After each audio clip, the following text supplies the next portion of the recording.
Drawing with Daryl.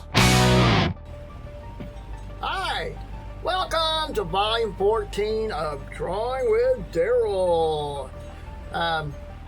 So, how's it been going? Everything been cool? I hope so. But, I'm showing off the markers. I got a new bag of Ohuhu liquid fine liner pens. Also got a little subtitle of Kohala. And they're 9 pack.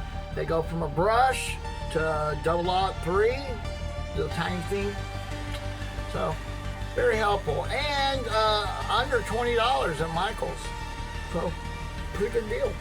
So the ink it in, and now we're already in Photoshop. Got a little color thing in Photoshop.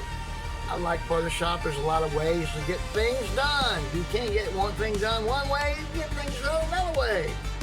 So it's just a matter of knowing a few of those ways. So my red-headed unicorn, I went to do red. So anyway, we're coloring. There's not a whole lot to color in this image. I'm a little behind.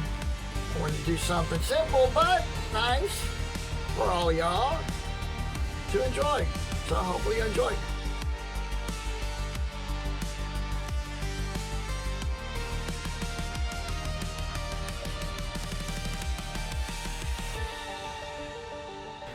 Print's coming up right now. Ta-da! Print. So, see ya at volume 15. Thank you, and please subscribe.